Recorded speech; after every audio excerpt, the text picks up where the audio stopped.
Hello, welcome to Brainscapers with Brooks and Roots. That's Brooks, I'm Roots.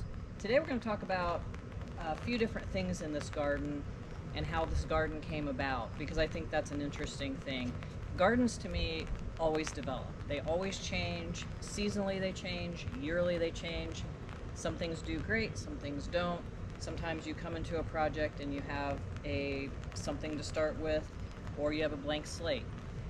In this case, where I came on board with this is the patio was being put in, and Brooks was doing the patio. And it's actually a really cool blend of kind of grays and browns, very soft colors. Looks great with the siding of the house, and a nice big patio to have a seating area. They also took into account places because she loves to garden, she loves her containers. These sun impatiens do fabulously here, as you can see. And so where I came into this was patio was being done, and the homeowner said she wanted a lot of color. She loves to garden, she loves tinkering in the garden, so that's how everything else came about with that. She knew some plants that she liked.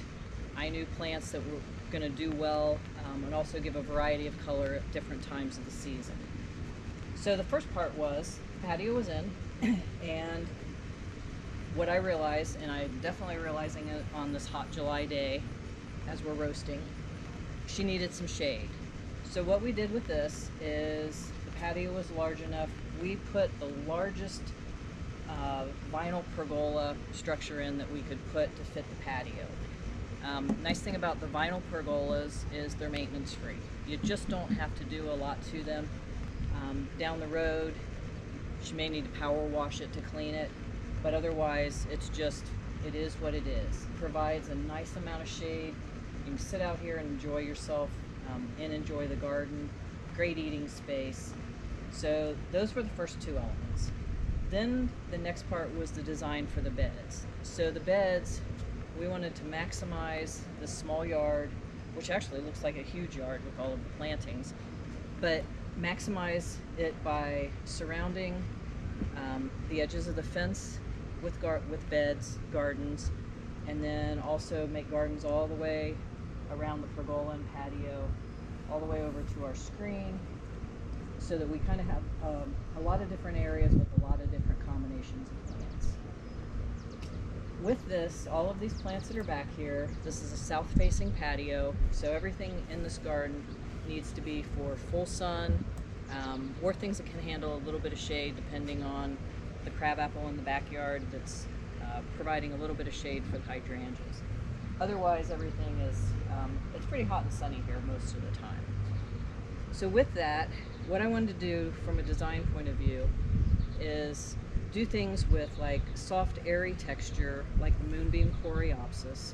Love this plant, old-fashioned plant. Blooms like crazy. When it's done blooming, you just trim all the flowers off or pinch them off. I like to trim them. I like quick maintenance. Head shears, just whack them back into a nice little mound. That way you'll get color for a long time during the summer.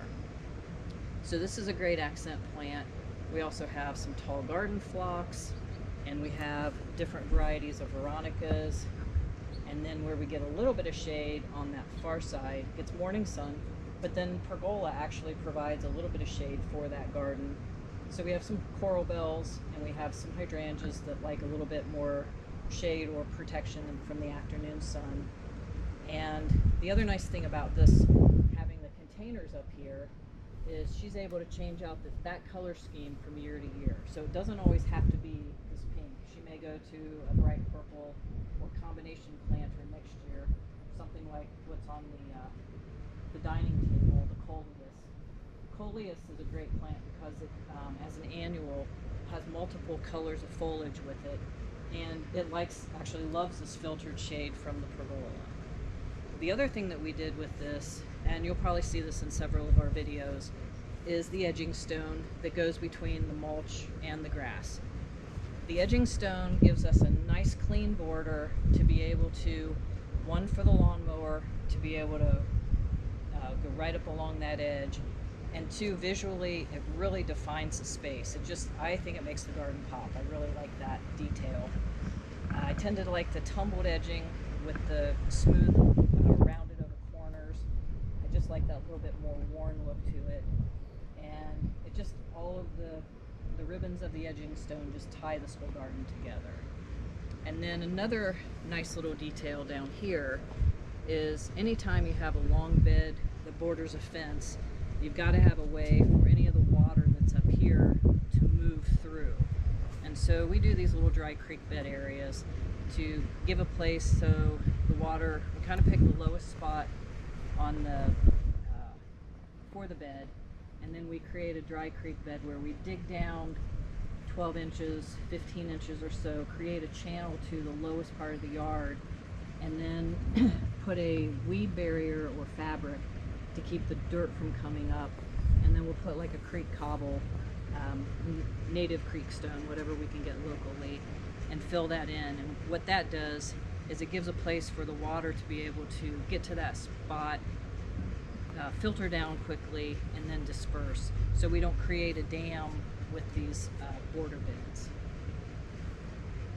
The other nice thing about this garden is it changes all the time. When you add more than 3 or 4 varieties of perennials, and then also some of the flowering shrubs, we have some crepe myrtle back in the corner, we have limelight hydrangeas, we have some little quickfire hydrangeas. When you're adding a multitude of flowering shrubs with your flowering perennials, then you have different things that are really going to bloom at different times and make big statements, which is what we like to do.